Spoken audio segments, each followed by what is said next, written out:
Bismillahirrahmanirrahim. Assalamu alaikum to you all, my dear students. I hope you all are fit and fine at your homes. Here is your teacher Sabah Akhtar, master trainer and a lecturer of biology, and I am going to present this lecture from the platform of Army Public School and College. Dear students, our chapter number 16, support and locomotion, is continued, and the topic which we are going to study today is structure of skeletal muscles, and this topic is taken from class 2nd year. So before starting our topic, what are the objectives of today? At the end of the lecture you will be able to learn about structure and function of skeletal muscles. So let's begin our topic, structure of skeletal muscles. Skeletal muscles or striated muscles show alternate light and dark regions under microscope. Better देखें, skeletal जो muscles हैं उनको striated muscles भी कहा जाता है. ये हमने पिछले लेक्चर में डिस्कस किया कि स्ट्राइएटेड मसल्स भी कहा जाता है स्केलेटल मसल्स को. और जब लाइट माइक्रोस्कोप के थ्रू स्केलेटल मसल्स को ऑब्जर्व किया जाता है तो इनमें कुछ लाइट और कुछ डार्क कलर के रीजन्स नजर आते हैं. ठीक है, कुछ लाइट और डार्क बैंड्स नजर आते हैं. Skeletal muscles are composed of muscle fibre और मसल सेल्स. बेटा जो स्केलेटल मसल्स हैं ये किससे मिलकर बने होते हैं? ये मसल फाइबर्स और मसल सेल्स से मिलकर बने हुए होते हैं. Each skeletal muscle fibre is a single cylindrical cell enclosed by a plasma membrane like structure called sarcolemma and have several nuclei. बेटा देखें, स्केलेटल मसल फाइबर जो होता है ये सिंगल सिलेंड्रिकल सेल है और इसके अराउंड बिल्कुल प्लाज्मा मेम्ब्रेन की तरह, सेल मेम्ब्रेन की तरह एक मेम्ब्रेन है जिसने इसको कवर किया हुआ है. और इस स्केलेटल मेम्ब्रेन को, इस प्लाज्मा मेम्ब्रेन को क्या कहते हैं? सार्कोलेमा कहते हैं. ठीक है, जैसे प्लाज्मा मेम्ब्रेन होती है बिल्कुल इसी तरीके से एक मेम्ब्रेन इन स्केलेटल मसल्स के अराउंड भी होती है और इस मेम्ब्रेन को कहा जाता है सार्कोलेमा. और बेटा इसमें बहुत सारे न्यूक्लियाई होते हैं, ये मल्टी न्यूक्लिएटेड है. The sarcolemma of muscle fiber cell penetrate deep into their cell to form a hollow elongated tube, the transverse tubule, T-tubule.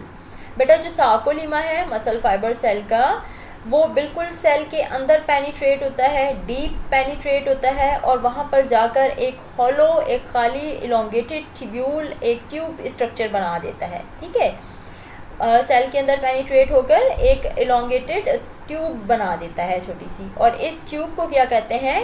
T tubule कहते हैं या ट्रांसवर्स ट्यूब्यूल कहते हैं. Within the muscle fibre are numerous thin myofibrils. बेटा in muscle fibres के अंदर अब क्या होता है? मायोफिब्रिल्स होते हैं. ठीक है, बहुत सारे छोटे पतले पतले से मायोफिब्रिल्स होते हैं. Myo means muscles and fibra means thread which possess characteristics cross striation. ठीक है बेटा, इसमें क्या कैरेक्टरिस्टिक्स होती हैं?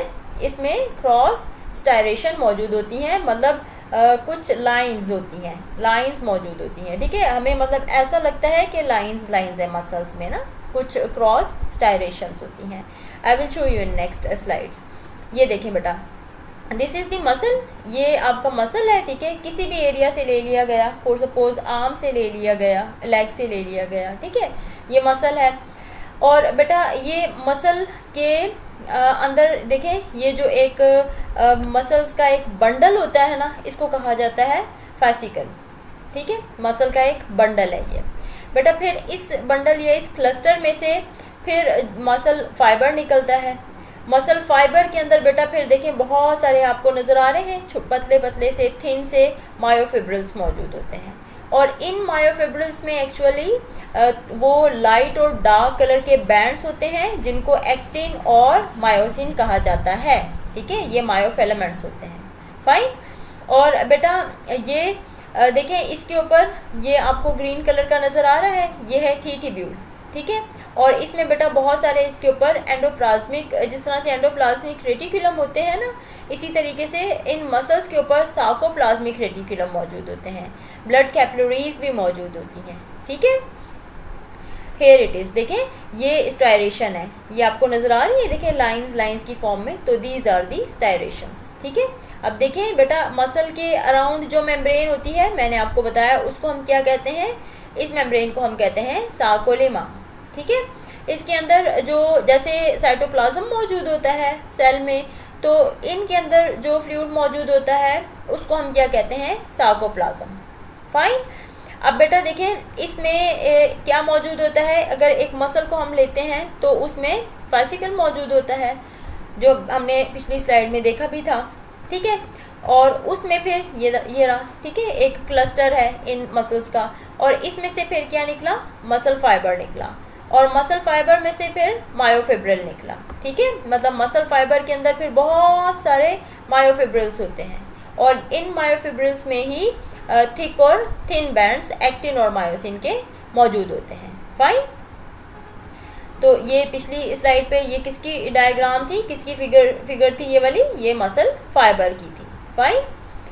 The myofibril are 1 to 2 micrometer in diameter that run in parallel fashion and extend the entire length of the cell. बेटा जो myofibrils होते हैं वो 1 to 2 माइक्रोमीटर इन डायमीटर होते हैं, इनका डायमीटर 1 to 2 माइक्रोमीटर होता है, और ये बिल्कुल पैरेलल फैशन में ही पूरी सेल की लेंथ तक एक्सटेंड करते हैं। ठीक है। पूरी जो सेल की लेंथ होती है वहां तक ये पैरेलल फैशन में एक्सटेंड करते हैं, चलते हुए जाते हैं। फाइन। मायोफिब्रिल्स होते हैं ये। Each myofibril is composed of 2 types of myofilaments और microfilaments which are actin and myosin. बेटा हर जो मायोफिब्रिल है वो 2 टाइप के मायोफिलामेंट से या माइक्रोफिलामेंट से मिलकर बना हुआ है, जिसको क्या कहते हैं, एक्टिन और मायोसिन कहते हैं। The cytoplasm of a myofibril is called sarcoplasm. ये बेटा मैं आपको पहले ही बता चुकी कि जो साइटोप्लाज्म होता है मायोफिब्रिल का, उसको कहा जाता है सार्कोप्लाज्म। ठीक है। जैसे सेल में जो साइटोप्लाज्म होता है उसको हम साइटोप्लाज्म कहते हैं। ठीक है। तो जो मायोफिब्रिल का साइटोप्लाज्म होता है उसको हम क्या कहते हैं, सार्कोप्लाज्म कहते हैं। इट कंटेन्स सार्कोप्लाज्मिक रेटिकुलम, जैसे एंडोप्लाज्मिक रेटिकुलम होती है ना, इसी तरीके से बेटा मसल्स में, मायोफिब्रिल्स में क्या होती है, सार्कोप्लाज्मिक रेटिकुलम मौजूद होती हैं। Muscle fibre range from approximately 1 millimeter to about 4 centimeter in length and from 10 to 100 micrometer in diameter। बेटा जो ये जो मसल फाइबर है इसकी लेंथ कितनी है, 1 मिलीमीटर से लेके 4 सेंटीमीटर तक इसकी लेंथ हो सकती है, और इसका डायमीटर 10 से 100 माइक्रोमीटर तक हो सकता है। Fine. All the muscle fibres in the given muscle have similar dimension. बेटा जो भी मसल फाइबर एक मसल में मौजूद होते हैं वो सब उनकी डायमेंशन सेम ही होती है। ठीक है। एक ही डायरेक्शन में वो मूव कर रहे होते हैं। Bundles of muscle fibres are enclosed by collagen fibre and connective tissue. बेटा ये जो मसल फाइबर के बंडल्स होते हैं इनके बाहर एक कोलेजन फाइबर और कनेक्टिव टिश्यूज की लेयर होती है। ठीक है। उसमें ये इनक्लोज्ड होते हैं। At the end of the muscle, the collagen and connective tissue form tendons which attach the muscle to the skeletal element। बेटा देखें बिल्कुल मसल की एंड पर ये जो कोलेजन और कनेक्टिव टिश्यू होते हैं ये क्या बना देते हैं, ये टेंडन बना देते हैं। और फिर टेंडन क्या करता है, टेंडन का क्या फंक्शन है, ये मसल को स्केलेटन के साथ अटैच होने में हेल्प करता है। ठीक है। At the end of the muscle, देखें जब मसल एंड हो रहा होता है उस वक्त ये कोलेजन और कनेक्टिव टिश्यूज टेंडन बना देते हैं, और टेंडन क्या करता है बेटा, टेंडन मसल को स्केलेटन के साथ अटैच होने में हेल्प करता है। Fine. Under a light microscope only the striated nature of the myofibrils can be observed. बेटा लाइट माइक्रोस्कोप के थ्रू जो मायोफिब्रिल है उसकी स्ट्राइएटेड नेचर हम देख सकते हैं। ठीक है। मतलब उसके ऊपर जो लाइंस होती हैं वो विजिबल होती हैं, ऐसा लगता है कि लाइंस हैं इन मसल्स के ऊपर। This is seen as a regular alternation of light and dark bands called the I band and A bands respectively, transversed by thin and dark lines. बेटा देखें ये जो है ये रेगुलर अल्टरनेशन के साथ एक लाइट बैंड होता है, फिर एक डार्क होता है, फिर लाइट होता है, फिर डार्क बैंड होता है। जब इसको ऑब्जर्व किया जाता है ना माइक्रोस्कोप के थ्रू, तो ऐसा लग रहा होता है कि एक लाइट बैंड है, फिर डार्क बैंड है, फिर लाइट बैंड है और फिर डार्क बैंड है।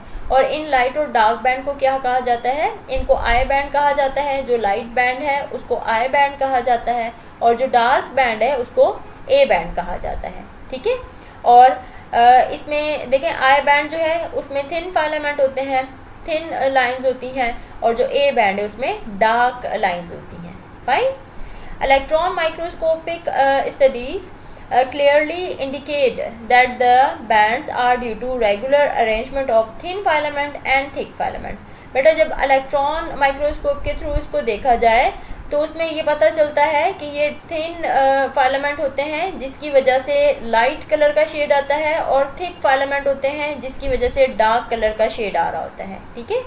ये जो लाइट और डार्क कलर के बैंड नजर आते हैं ना, ये इसलिए नजर आते हैं क्योंकि वहां पर रेगुलर अरेंजमेंट है बाकायदा इसकी। थिन फिलामेंट है और फिर थिक फिलामेंट है, फिर थिन फिलामेंट है और फिर थिक फिलामेंट है। ठीक है। Transversing the middle of each I band is a dark line called the Z line. बेटा हर आई बैंड के बीच में एक डार्क लाइन होती है जिसको कहा जाता है जी लाइन। ठीक है। ये एक जर्मन वर्ड से लिया गया है जिसका मतलब है बिटवीन द डिस्क। ठीक है बेटा। The section of myofibril between two Z line is called sarcomere।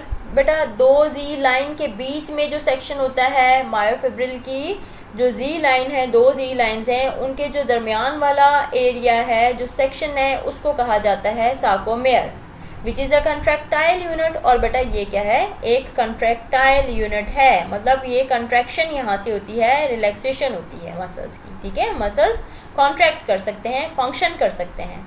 From the Z line, actin filament extend in both direction, while in the center of the sarcomere are found myosin filament। बेटा जो Z line है वहां से जो actin filament है वो दोनों direction में मूव कर सकता है, इन एंड आउट। ठीक है। दोनों डायरेक्शन में वो मूव कर सकता है, और इसी सेंटर से, सार्कोमेयर के सेंटर से मायो, जो यहाँ पर सेंटर में क्या होता है, मायोसिन फिलामेंट मौजूद होता है। ठीक है। सेंटर में क्या होता है? सार्कोमेयर के सेंटर में मायोसिन फिलामेंट होता है, और जो जी लाइन है यहाँ से जो एक्टिन फिलामेंट है वो दोनों डायरेक्शन में मूव कर सकता है। ये मैं आपको नेक्स्ट स्लाइड्स में दिखाऊंगी, उसमें आपको ये और भी क्लियर होगा देखकर, डायग्राम देख के। ठीक है। Now look at here. देखिए बेटा ये आपके पास ये जो मेम्ब्रेन है, आउटर कवरिंग है, इसको क्या कहते हैं? सार्कोलिमा कहते हैं। ठीक है।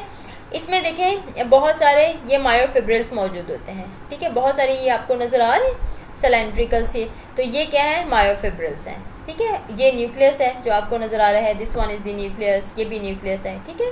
अब देखिए बेटा यहाँ पर ये लाइट कलर के बैंड आपको नजर आ रहे हैं, और ये कुछ डार्क कलर के बैंड्स भी नजर आ रहे हैं। ठीक है। लाइट बैंड है एक, फिर एक डार्क है, फिर लाइट है, फिर डार्क है। तो बेटा ये जो लाइट बैंड है इनको क्या कहा जाता है? इनको कहा जाता है आई बैंड। और ये जो डार्क कलर के आपको बैंड्स नजर आ रहे हैं इसमें, इन डार्क बैंड्स को क्या कहा जाता है? ए बैंड्स कहा जाता है। ठीक है बेटा। Here is another diagram. देखें बेटा इसमें ये मसल है आपका। ठीक है। मसल से जब ये एक क्लस्टर या एक बंडल मसल का ले लिया हमने, यहाँ से देखें ये सेल बंडल ले लिया, मसल फासिकल ले लिया, तो ये इसमें से फिर एक मसल फाइबर और अलग निकलेगा। ठीक है। ये देखें ये पूरा एक मसल है, मसल में ये बहुत सारे मसल के बंडल्स होते हैं, सेल बंडल्स होते हैं, आपको नजर आ रहे हैं सेल बंडल्स, ये सारे सेल बंडल्स हैं बहुत सारे। ठीक है। मसल फैसिकल्स हैं। फिर जब एक मसल फैसिकल को यहाँ से बाहर निकाला गया तो उसमें देखा कि और भी बहुत छोटे छोटे से कुछ मसल फाइबर्स मौजूद हैं। ठीक है। फिर बेटा इसमें से जब मसल फैसिकल में से जब मसल फाइबर को बाहर निकाला गया तो मसल फाइबर में देखा कि कुछ और भी थिन थिन सी स्ट्रक्चर्स नजर आ रही हैं, और ये थिन स्ट्रक्चर को जब बाहर निकाला तो ये क्या कहलाती है? मायोफिब्रिल कहलाती है। ठीक है। मसल में क्या मौजूद होते हैं बेटा? मसल फैसिकल होते हैं, ये बहुत सारे बंडल्स होते हैं। जब इसमें इसको डायसेक्ट किया जाए तो इसमें से क्या निकलता है? फिर मसल फाइबर। ठीक है। फिर मसल फाइबर के अंदर बहुत सारे मायोफिब्रिल्स मौजूद होते हैं। अब ये जो बेटा मायोफिब्रिल है ना, यहाँ पर एक्चुअली वो जी लाइन, एम लाइन यहाँ पर नजर आती है। ठीक है। अब ये देखें ये जो जिगजैग आपको लाइन नजर आ रही है, this is the G line. और बेटा देखें यहाँ पर जो बैंड्स हैं वो लाइट कलर के बैंड्स हैं। ठीक है। ये जो लाइट कलर के बैंड्स हैं, these are the actin filaments, तो जी लाइन में कौन से फिलामेंट्स होते हैं? एक्टिन फिलामेंट्स होते हैं। ठीक है, ये देखें यहाँ पर आपको ये जो डार्क कलर की लाइंस नजर आ रही हैं, these are the myosin filament. ठीक है, और बेटा मायोसिन फिलामेंट के बिल्कुल दरमियान में यहाँ पर क्या है, एच जोन में क्या मौजूद होती है? लाइट एक रीजन होता है, वहां क्या मौजूद होती है? एक डार्क सी ये लाइन मौजूद होती है, इसको हम कहते हैं एम लाइन। ठीक है, यहाँ पर देखें बेटा और भी थोड़ा इसको क्लियर किया गया। देखें ये जो आपको लाइट कलर के बैंड्स नजर आ रहे हैं ना, these are the actin filament. और बेटा ये जो जिगजैग सा पोर्शन आपको नजर आ रहा है, this is the G line. तो जी लाइन में क्या होते हैं? एक्टिन फिलामेंट होते हैं। और बेटा ये जो एक्टिन फिलामेंट है इनको क्या कहा जाता है? आई बैंड, क्योंकि ये लाइट है। ये जो लाइट कलर के बैंड हैं ये आई बैंड कहा जाता है। और ये जो डार्क कलर के बैंड्स नजर आ रहे हैं इस रीजन को कहा जाता है ए बैंड। ठीक है, ए बैंड में क्या होता है बेटा? थिक फिलामेंट मौजूद होते हैं। इन थिक फिलामेंट को हम कहते हैं मायोसिन। और बेटा दो इस तरह ये दोनों तरफ देखें मायोसिन है, थिक फिलामेंट है, तो इसके बीच में एक थोड़ी सी लाइट जोन होती है, उसको कहा जाता है एच जोन। और उसी एच जोन के अंदर एक डार्क कलर की दरमियान में सेंटर में लाइन होती है, इसको कहा जाता है एम लाइन। ठीक है, अब देखिए बेटा ये ओवरलैपिंग होती है। जब ये मसल कॉन्ट्रैक्ट होता है तो ये ओवरलैपिंग होती है इनकी एक दूसरे के ऊपर, एक्टिन और मायोसिन की एक दूसरे के ऊपर ओवरलैपिंग होती है, उसकी वजह से हमारा मसल जो है वो कॉन्ट्रैक्ट हो सकता है। और बेटा ये क्या है? आपके पास सार्कोमेयर है, दो जी लाइन के दरमियान में, मतलब ये आपके पास क्या है? सार्कोमेयर है, और ये एक कंट्रैक्टाइल यूनिट है। ठीक है बच्चा, हियर इज अनदर डायग्राम। देखिए बेटा ये मसल है, आर्म से एक मसल लिया गया। जब ये मसल लिया गया तो मसल के अंदर बेटा बहुत सारे देखें मसल बंडल्स आपको नजर आ रहे हैं, ये सारे बहुत सारे मसल बंडल्स हैं। ठीक है, अब देखिए बेटा मसल बंडल को जब हम लोग देखेंगे, माइक्रोस्कोपिक इसकी स्टडी करेंगे, इसको देखेंगे तो इसमें क्या है? फैसिकल्स के अंदर क्या मौजूद है बेटा? मसल फाइबर्स मौजूद हैं। मसल फाइबर्स को जब स्टडी किया जाएगा डीप में, इलेक्ट्रॉन माइक्रोस्कोप के थ्रू इसको देखा जाएगा, तो इसमें क्या नजर आएंगे आपको? मायोफिब्रिल्स नजर आएंगे या मायोफिलामेंट्स आपको नजर आएंगे। मायोफिलामेंट में बेटा फिर ये लाइट और डार्क कलर के बैंड्स एक्चुअल में यहाँ पर मौजूद होते हैं। मायोफिब्रिल दो तरह के फिलामेंट से मिलकर बना हुआ होता है, एक है एक्टिन और दूसरा क्या है बेटा? मायोसिन है। ठीक है, एक्टिन फिलामेंट थिन होता है, देखिए यहाँ पर आपको स्पाइरल शेप के थिन फिलामेंट नजर आ रहे हैं, these are the actin filaments. और बेटा ये जो थिक फिलामेंट आपको नजर आ रहे हैं सेंटर में, these are the myosin filament. ठीक है, और बेटा एक्टिन और मायोसिन फिलामेंट यहाँ पर इसके दोनों साइड पर क्या होती हैं? जी लाइन मौजूद होती हैं। ठीक है, ये जिगजैग लाइन मौजूद होती है, इसको हम कहते हैं जी लाइन। और इस कंप्लीट स्ट्रक्चर को बेटा हम क्या कह रहे हैं? सार्कोमेयर कह रहे हैं। Fine, now ultrastructure of skeletal muscle in certain regions of the sarcomere, actin and myosin filaments overlap.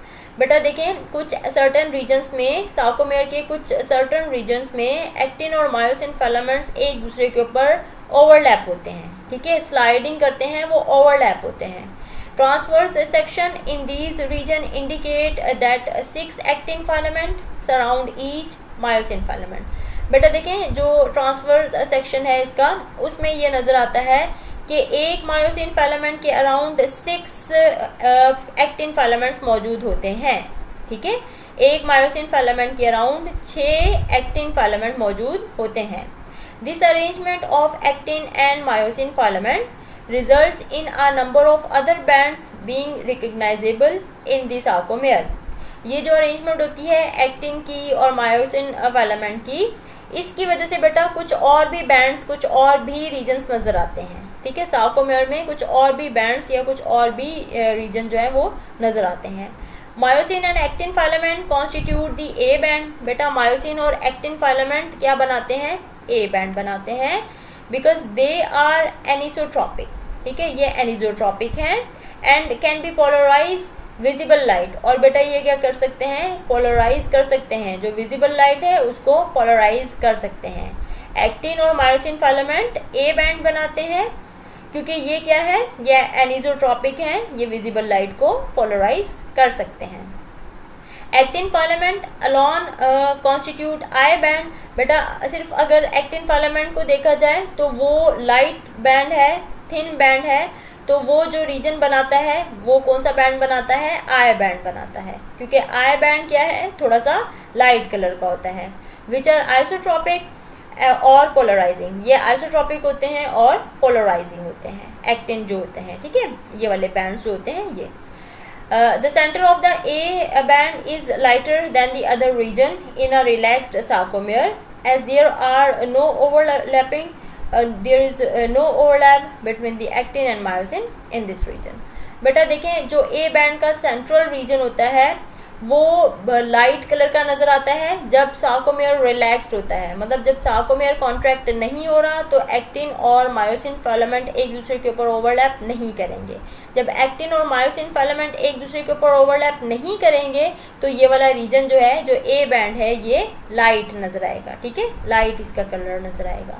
It is called H zone. और बेटा ये वाला जोन जहां पर ओवरलैपिंग नहीं हो रही एक्टिन और मायोसिन की, इस जोन को, ये जो लाइट कलर का जोन हमें नजर आ रहा होता है, इसको हम कहते हैं एच जोन, ठीक है बेटा, एक ब्राइट सा एक लाइट सा जोन नजर आ रहा होता है। The H zone itself may be bisected by a dark line, the M line. और बेटा इसी एच जोन के दरमियान में, इसी के सेंटर में एक डार्क कलर की लाइन मौजूद होती है which is known as M line. The M line joins adjacent myosin filament together at a point half way along their length. बेटा जो एम लाइन है ये एडजेसेंट मायोफिलामेंट्स को आपस में क्या करती है, थोड़ा सा पास लेकर आती है, ठीक है, करीब करती है, मतलब एक दूसरे की लेंथ के, जैसे ही ये एक दूसरे के ऊपर एक्टिन और मायोसिन जब एक दूसरे के ऊपर स्लाइड करते हैं तो एम लाइन क्या करती है, मायोसिन फिलामेंट्स को पास लेकर आती है, ठीक है, दोनों साइड से मायोसिन फिलामेंट्स को टुगेदर लेके आती है, पास लेके आती है। Thick myofilaments are 16 nanometer in diameter and are composed of only myosin protein. जो थिक मायोफिलामेंट्स होते हैं वो 16 नैनोमीटर डायमीटर के होते हैं, इनका डायमीटर इतना होता है 16 नैनोमीटर, और ये किससे मिलकर बने होते हैं बेटा, मायोसिन प्रोटीन से। The thin filament are 7 to 8 nanometer thick and are composed of chiefly of the actin protein. बेटा जो थिन फिलामेंट होते हैं उनका डायमीटर कितना है, 7 to 8 नैनोमीटर है, और ये किससे मिलकर बने होते हैं, एक्टिन प्रोटीन से। थिक फिलामेंट मायोसिन प्रोटीन से मिलकर बने होते हैं, डायमीटर 16 नैनोमीटर है। एक्टिन और जो थिन फिलामेंट है वो एक्टिन प्रोटीन से मिलकर बने होते हैं और इनका डायमीटर 7 to 8 नैनोमीटर है। Here is another diagram. देखिए बेटा ये सार्कोमेयर की पूरी आपको डायग्राम दिखा दी गई। बेटा these are the light bands, ठीक है, देखें ये आपको नजर आ रहे हैं, ये लाइट बैंड्स हैं, ये जो ब्लू कलर के आपको नजर आ रहे हैं ना, these are the light band. और बेटा ये थिन वाले जो ब्लू कलर के लाइट बैंड्स हैं इनको कहा जाता है एक्टिन फिलामेंट। और बेटा ये जो रेड कलर के आपको थिक बैंड नजर आ रहे हैं, these thick bands are known as myosin filament, इनको कहा जाता है मायोसिन फिलामेंट, ठीक है बेटा।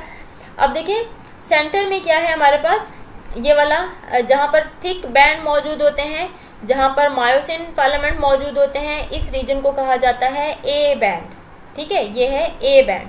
अब देखिए बेटा ए बैंड के सेंटर वाला जो एरिया है यहाँ से थोड़ा सा लाइट होता है, थोड़ा सा लाइट कलर का है, क्योंकि यहाँ पर एक्टिन फिलामेंट नहीं है। देखिए यहाँ पर भी एक्टिन है, यहाँ पर भी एक्टिन है, देन एक्टिन अगेन, यहाँ पर भी एक्टिन है, लेकिन सेंटर वाला जो एरिया है ये थोड़ा सा लाइट होता है। इस लाइट एरिया को, जो लाइट वाला रीजन आपको नजर आ रहा है, इसको कहा जाता है ए बैंड। अब देखें इसको कहा जाता है एच जोन, ठीक है, एच जोन कहा जाता है। अब इस एच जोन में देखें ये आपको ब्लैक कलर की लाइन नजर आ रही है डार्क सी, ये कहलाती है एम लाइन।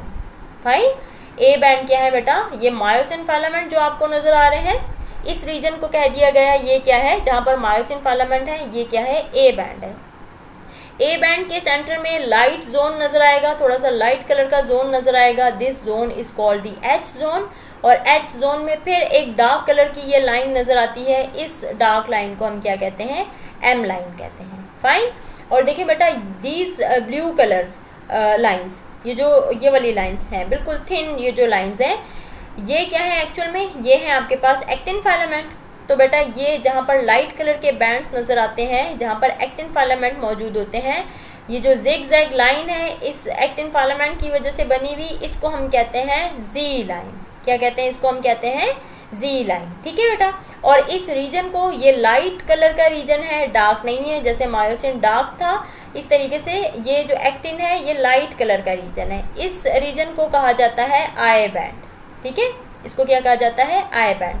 देखिए ये एक्टिन फिलामेंट है और एक्टिन फिलामेंट्स के दरमियान ये जो ब्लू कलर की लाइंस है एक्टिन फिलामेंट, एक्टिन फिलामेंट के दरमियान में ये जो जिगजैग लाइन है इसको हम कहते हैं जी disc.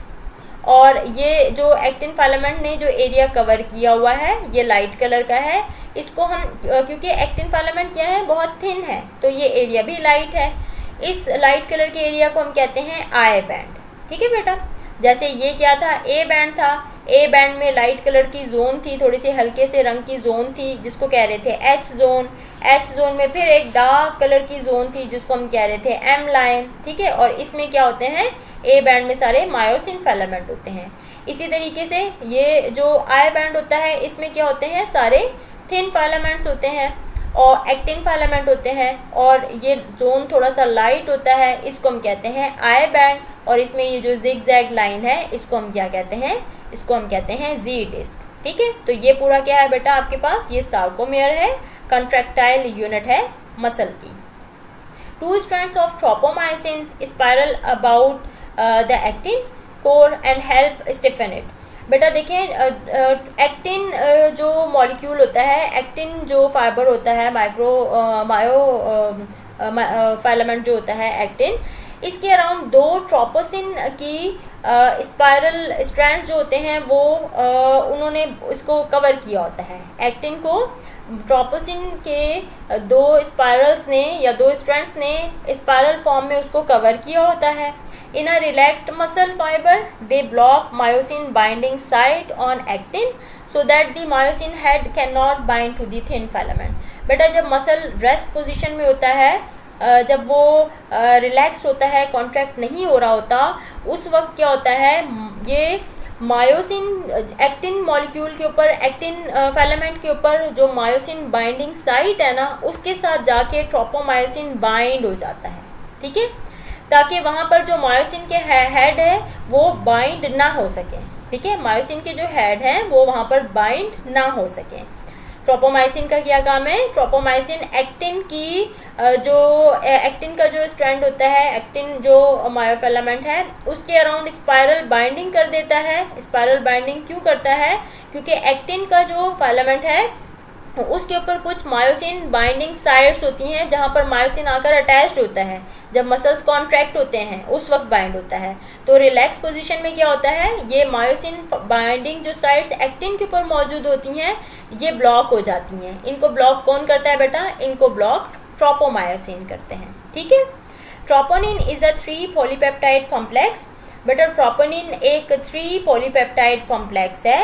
One of these polypeptide TNI troponin I is an inhibitory subunit that binds to actin।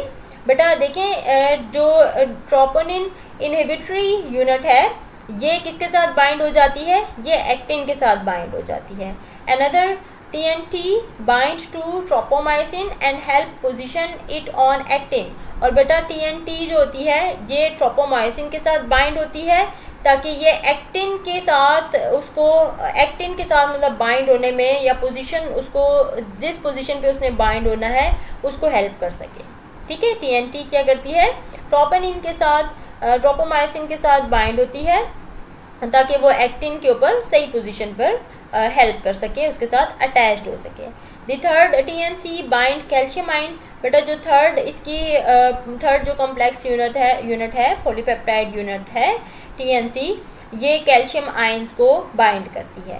Both troponin and tropomyosin help control the myosin actin interaction involve in contraction. बेटा troponin और tropomyosin ये दोनों जो है ये myosin और actin की को उसकी इंटरेक्शन को या उसकी जो कंट्रैक्शन है उसको कंट्रोल करती हैं।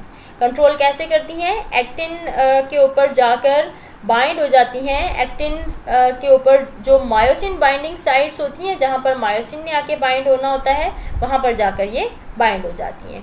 हेयर इट इज, देखिए बच्चा ये जो आपको बीड्स नजर आ रहे हैं ना, ये जो बीड्स हैं ये क्या है आपके पास, ये जो पूरी एक स्ट्रिंग है यहाँ पर इन बीड्स की, ये क्या है, एक्टिन है, एक्टिन फिलामेंट है। और इसके ऊपर ये जो स्पाइरल बाइंडिंग आपको नजर आ रही है, ये ऑरेंज से शेड की, लाइट ऑरेंज शेड की, ये जो स्पाइरल ये जो इसके ऊपर रैप हुई हुई एक ट्यूब, इसको हम कहते हैं ट्रोपोमायोसिन। ठीक है, और देखें ये ट्रोपोमायोसिन जो है, इस ये जो ट्रोपोनिन है, इस ट्रोपोमायोसिन के ऊपर फिर बाइंड हुई हुई है। ठीक है, तो ये क्यों बाइंड होती है, क्योंकि यहाँ पर ये इन साइड्स को कवर कर देती है।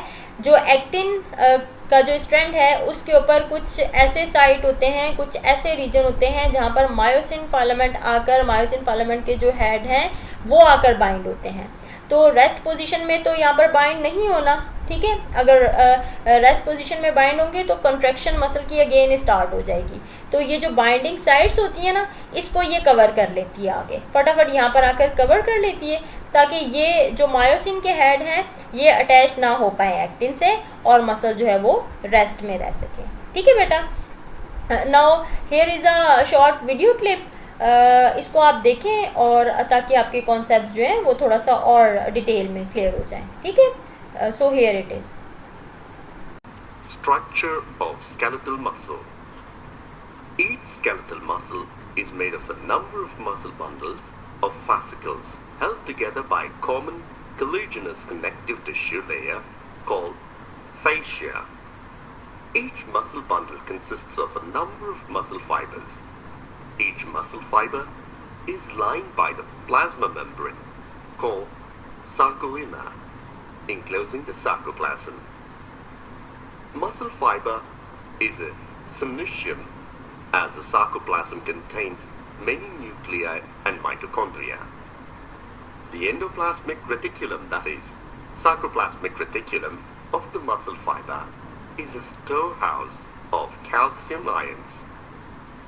A characteristic feature of the muscle fiber is the presence of large number of parallelly arranged filaments in the sarcoplasm, called myofilaments or myofibrils. The myofibrils are staked in compartments called sarcomeres. Each myofibril has alternate dark and light bands on it. The study of myofibril revealed that this striated appearance is due to the distribution pattern of two proteins, actin and myosin. Both are contractile proteins. Both the proteins are arranged as rod-like structures parallel to each other and also to the longitudinal axis of the myofibrils. Actin filaments are thinner as compared to the myosin filaments, hence are commonly called thin and thick filaments. In the center of each eye band is an elastic fiber called Z-line, which bisects it. The thin filaments are firmly attached to the Z-line. The thick filaments in the A band are also held together in the middle of this band by a thin fibrous membrane called M-line. The A and I bands are arranged alternately throughout the length of the myofibrils. The portion of the myofibril between two successive Z-lines is considered as functional unit of contraction and is called sarcomere. In the resting state, the edges of thin filaments on either side of the thick filaments partially overlap the free ends of the thick filaments, leaving the central part of the thick filament. The central part of thick filament, not overlapped by thin filaments, is called the edge zone. I hope now you have more clear concepts. लेकिन अगर आपको फिर भी समझ नहीं आया बेटा, you may ask in comment section. It was all about today's lecture. So take a good care of yourself and your family as well. Remember me in your prayers. Thank you so much. Allah Hafiz.